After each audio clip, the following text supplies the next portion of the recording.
We are looking forward to today's meetings. We are going to be discussing NATO's activities when it comes to deterrence and defense. As you know, Sweden is very committed to strengthening NATO. We were last week in Latvia, where we also were noting the change of command of Sweden's mechanized battalions that we are providing to the alliance. We are well into 11 months into our journey, and we're glad that that came into place as well.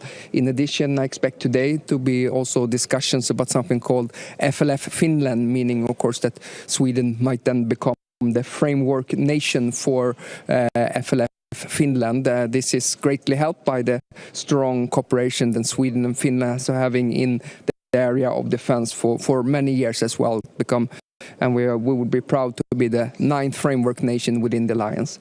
In addition, I also expect us to discuss NATO's support to Ukraine, particularly in the role of NATO. As you might know, Sweden is also one of the largest contributors to Ukraine. We just announced our biggest support package to Ukraine a week ago, and our position is that Ukraine, if it chooses to negotiate, should be negotiating from a position of strength, and Sweden is committed to make sure that Ukraine has that ability. What direction is the alliance going now? Well, I think what we should be doing is focusing on deterrence and defense, and that making sure that we keep NATO strong and that we can defend every inch of the alliance territory. I think it's going to be crystal clear that the European allies have to take also larger responsibility for the security. We are moving in the right trajectory there when it comes to defense investments, but more needs to be done, obviously. After yesterday's phone call between President Trump and President Putin, do you fear that Europeans will be sidelined in any kind of peace negotiations? Well, I also take note that President Trump also talked with President Zelensky, and I took note of what President Zelensky said afterwards. For us, it's very natural also that we as European allies are engaged into these discussions. Last year, we provided about 60% of the military support, and I see going forward that the Europeans has to take a larger responsibility, and therefore it's very natural that we're engaged into the discussions. Minister, almost 3 years of war now. Now Ukraine will probably cede territory. Has the West failed in its support for Ukraine, especially Europe? Well, if Ukraine should cede territory, that's up to Ukraine to decide that. And we stand behind Ukraine's territorial integrity. And we are, that said, committed to making sure now, if there becomes negotiations, if President Zelensky chooses to engage in this, that Ukraine can do this from a position of strength. And that's why we, for every year that's passed on in this war, our support has become bigger and bigger, and we're ready to do more. Sir, with Ukraine's negotiation position has been stronger if things like NATO membership would still have been on the table? Well, as far as I understand, the U.S. position from this administration is that this is about claiming that NATO membership should not be part of this political agreement. I don't foresee the NATO membership as such being off the table for Ukraine. Our position is well known and communicated, and we stand behind what was said at the Washington summit, of course, that Ukraine's future is in NATO. When it lives up, of course, to the conditions. Thank you.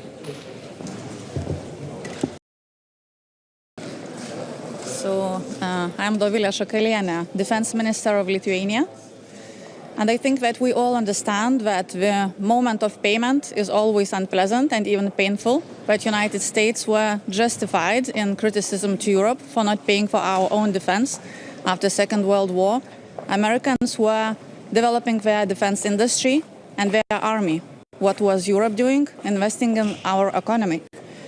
Now we see that that was not the right path, and it will be a very swift resolution. Whether we wake up and actually our defense industry and our armed forces, our capabilities develop very swiftly and very significantly, or we will be in a very difficult situation, to put it diplomatically. However, it is important to note that United States and Europe are and will be and must be allies. This world has become as small as never, and Indo-Pacific and Europe are connected very directly. China and Russia are going to coordinate their actions, and if we are not able to work together as a team for democratic world, it's going to be the darkest time since the Second World War. After yesterday's phone call between President Trump and President Putin, do you fear that Europeans will be sidelined in any kind of peace negotiations?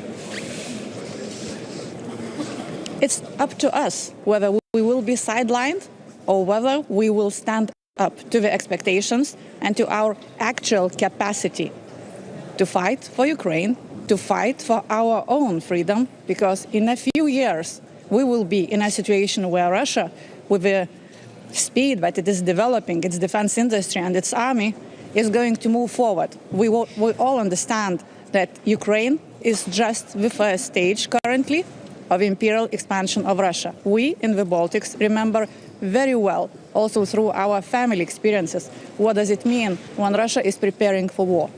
Can you describe what direction this alliance is now going? I think today we are going to have very difficult discussions, and probably the directions are two very obvious choices. Whether we decide to fall under the illusion that Mr. Trump and Mr. Putin are going to find a solution for all of us, and that would be a deadly trap.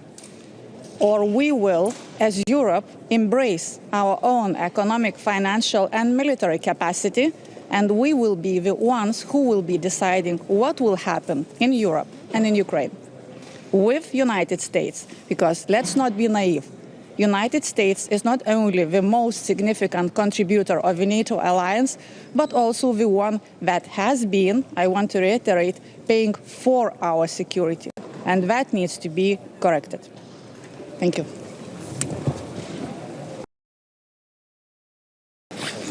Good morning to everyone. So it's a new day, new discussions. Of course, mainly we will discuss and concentrate today to NATO readiness. And we all understand what we have been saying all the time, that when we want to increase our readiness, then we have to talk about our capabilities, lethality, defense capabilities, air defense, and for that we need to increase the defense spending. This has been from our side already a long time an issue we have to address. Now it has been vocalized a bit more, and of course in The Hague we have to come to the conclusion what will be the new target, what will be the new level of defense spendings here in Europe, and it's not a surprise that Europe has to take more responsibility. So in that sense I really do hope that in this family called NATO we are on the same opinion that we have to do more, but also we have to take into account that this is a family, and in the family, as Alexander Dumas already said many years back, one for all for one means that we are all backing ourselves if needed.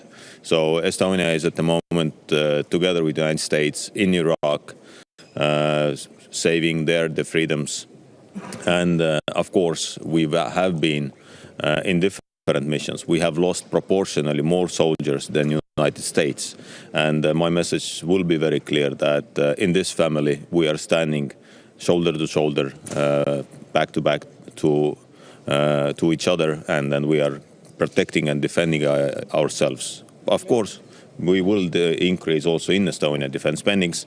Last year Estonia was the second highest by percentage. We will go next year by today's margins to 3.7, but we are discussing even to go above 4% or even to 5%. So we will do our share, and we will continue investing to defense. Can you describe what direction this alliance is going now? We will see more today. So of course we will discuss internally. So this is the point of the family, and I really do hope that we will have a very frank discussion that, you know, what NATO do we want to see. 75 years we've been able to defend the alliance, our countries, to preserve the peace, and I do believe that this is the only way how to preserve the peace in the Euro-Atlantic zone. Minister, after yesterday's phone call between President Trump and President Putin, do you fear that Europeans will be sidelined in any kind of peace negotiations? Europe has to be part of these negotiations. It's not a question at all, because Europe has put sanctions on Russia. Europe is investing to Ukrainian defense, and Europe is rebuilding Ukraine with European Union money, with our bilateral aid, etc. So we have to be there. So there is no question about it. Otherwise, this peace will not be long-lasting. This peace will not be the peace we would like to see. And I also believe that as Ukraine wants to be a member of the European Union, so this is also one additional reason. So obviously, Europe has to be part of these negotiations. How do you want to convince the US administration to make sure that you are part of these negotiations? Well, were you informed of the call yesterday of President Trump? President Trump, I believe, makes his call when he wants. It's not about that when he makes the call. It's about the negotiations. And again, regarding negotiations, we will have also NATO-Ukraine Council later today. But we have to understand that there will be no peace without Ukraine. Ukrainians have to be the ones who are saying when we are ready to negotiate, when we are ready to take new conditions onto the table. So it cannot be so that someone will come and say when to talk. It has to be Ukrainian nation and Ukrainian president who says when. There was one question more, and then I will leave. You say that Europe, has to be at the table, has to be involved in those discussions. But do you feel that Europe is, as of now, involved in those discussions? It's following my colleague's question about President Trump's call. Do you understand what they were talking about? Was he sharing his vision on how this conflict should end, or just American vision? Well, we have these negotiations. Yesterday we had discussions with Pete Hegseth.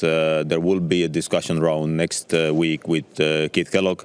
So we are part of these negotiations or preparations. We cannot talk about the negotiations at the moment. So we are preparing for this. And of course, Europe has to put our vision onto the table also. So because, as I said, sanctions, rebuilding Ukraine, bringing Ukraine to European Union, also our goal still stays valid that Ukraine has the right to be one day member of NATO. But anyway, I believe that we have some other colleagues waiting, so thank you very much.